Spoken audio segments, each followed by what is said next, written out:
There's a lot going on in this episode, but the most exciting thing is we have a hole in our wall. Welcome to episode 6.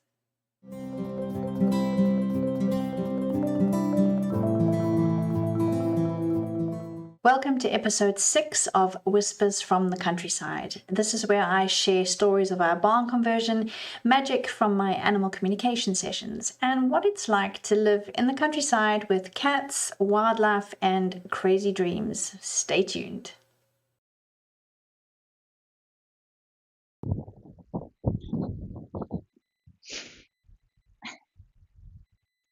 Hi everyone. It has been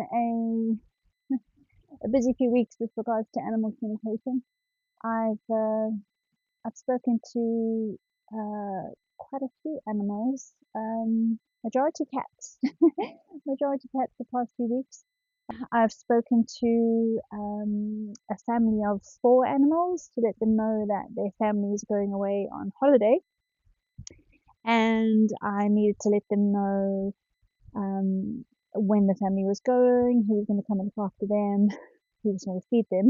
Most importantly, the Labrador wanted to know, and how long they'd be away for, and the fact that they would have company every day and somebody there to look after them. So that was important to them, and also important to the client to make sure that her animals knew that they weren't being abandoned.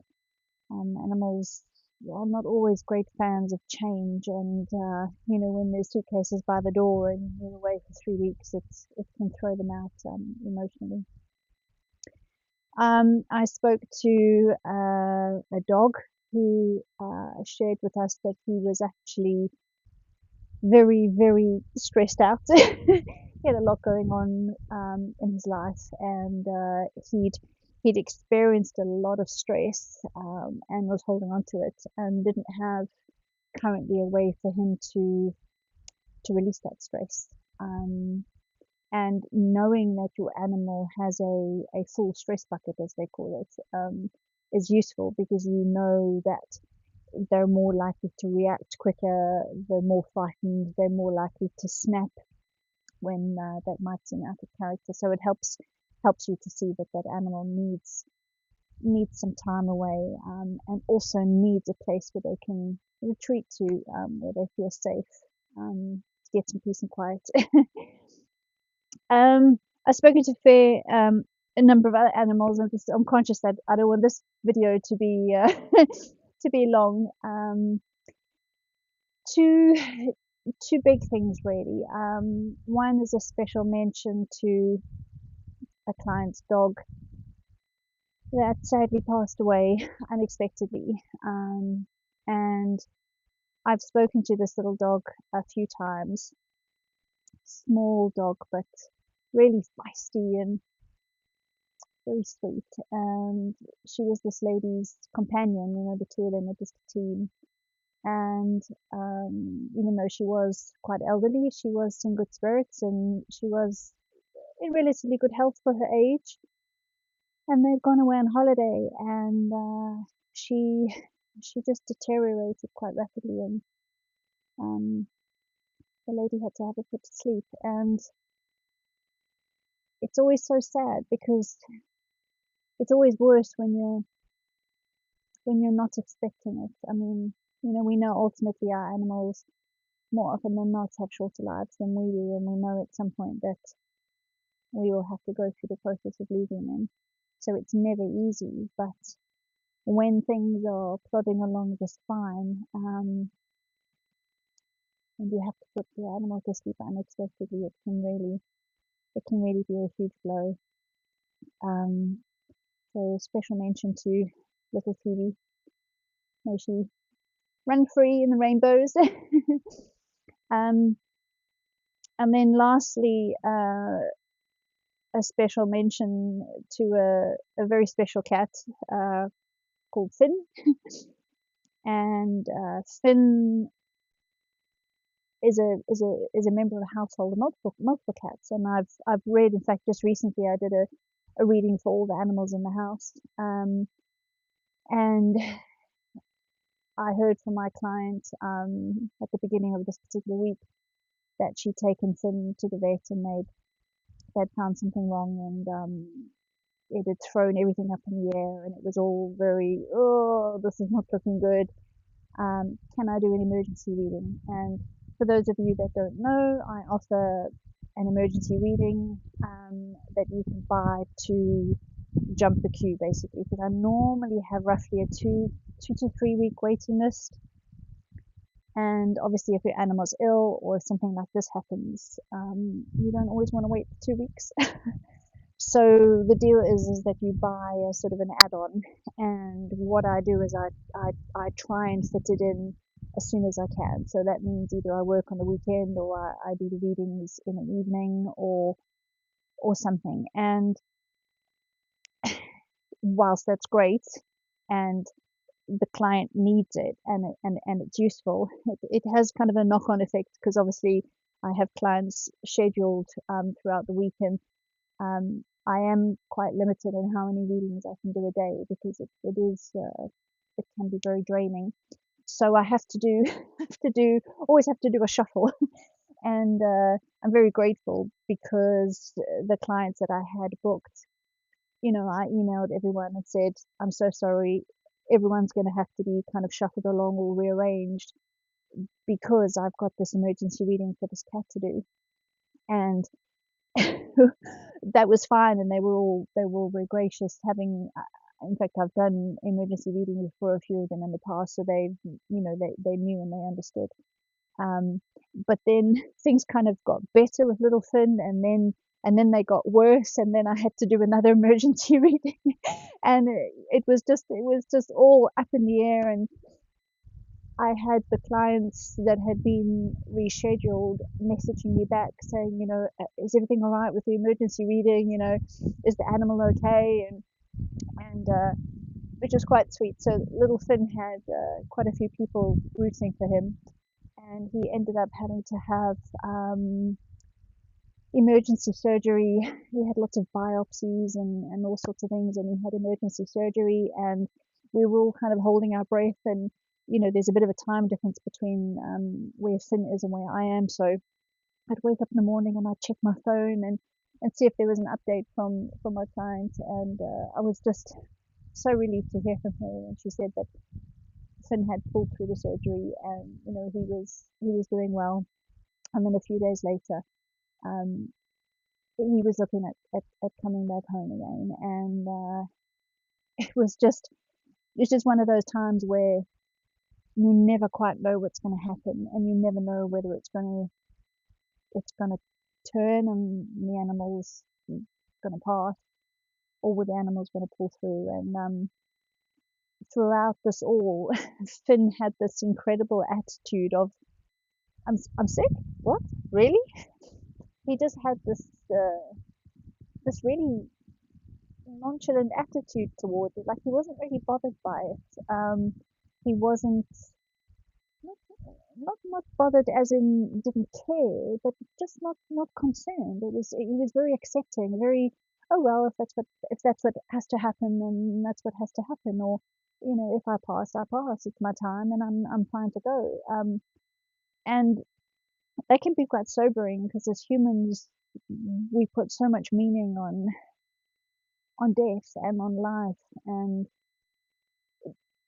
being in the presence of an animal that clearly is really much loved by his family, to have this really calm attitude to life and death is just mind-blowing, but also refreshing. So bless him, he's doing okay. I'm due to give him another reading next week, to check in on him and see how he's doing since he's come home, and he appears to be in good spirits. I get regular updates, which is great. Yeah, it's just been hard, because it's an emotional journey, regardless of how much I try to distance myself from the emotions involved with reading for animals. I always understand to a certain point what the people are going through, and I feel for them, and I worry, and I check in, and I make sure everything is okay. But I'm pleased to say that this looks like it's leveling out a bit, and Pinna's going to make a great recovery. So that's good news. But other than that, I think there were a few other smaller readings which I won't go into now because otherwise this section will be super long. But if there's anything that you'd like to know about animal communication, or if you have any questions about the process or anything, you know, feel free to drop a comment, and I'll do a little section about it in the next video. But that's all for this section for now, and I'm going to go in and get a coffee because it's freezing out here. See you soon. Bye.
You having fun, John?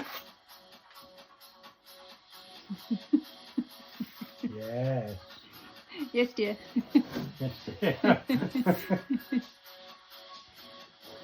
Remember last episode I told you that we were planning on having a hole knocked in our wall to make space for a patio door? Well, we hadn't yet finalised the date for the contractors to arrive, but this past Monday, unexpectedly, they arrived. So exciting. Motorized wheelbarrow, my gosh, I wish we had one of these. But with a quick discussion and refreshing of what needed to be done, they cracked on. One man and one woman, incredibly. First they put up all the acros to support the beams of the upper floor. Really scary. And then they proceeded to remove some of the stones. It was incredible watching her do it. He is on the other side, outside, and they're basically, with the SDS, they're just pulling away all the plaster and the render and the pointing. And this is the first stone that gets taken out that creates the first opening. It was so exciting. They're already teasing me because I'm there all the time with the camera, but look at this, look at this. Incredible, she just gets that last little bit.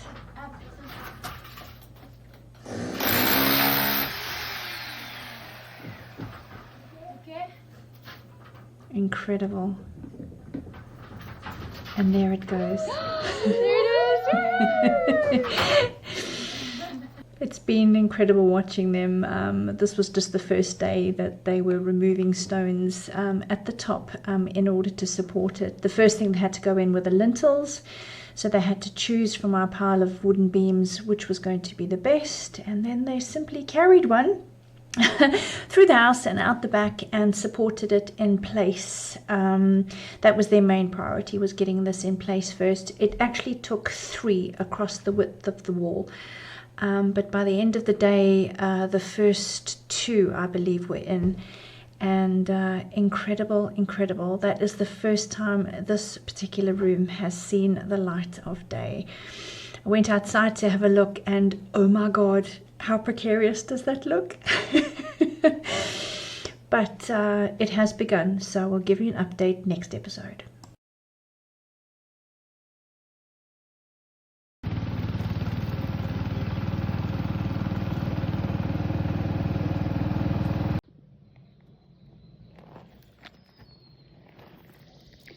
It might look like a normal bed with nothing in it, but if you look very carefully, there's onions. So fingers crossed, it will be one of 2 onion beds, and that is the other one.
So that's it for this week.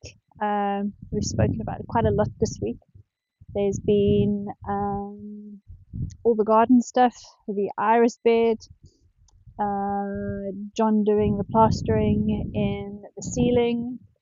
There's been the added excitement of having the contractors come to do the hole in the wall. And you've been updated on the animal communication sessions that I've done. as well as various tidbits around the garden and the cats. So I think that's enough for this episode. If there's anything else that you'd like to know about that we can include in future videos, then just drop a comment below and let us know, and we'll make sure we'll pop it in the next episode. But that's it for now, and see you in 2 weeks' time. Bye, bye.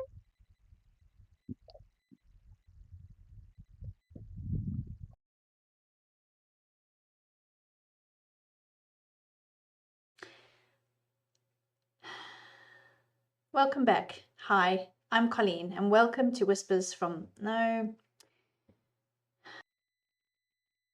It's not following me. It's not... Oh, now it is.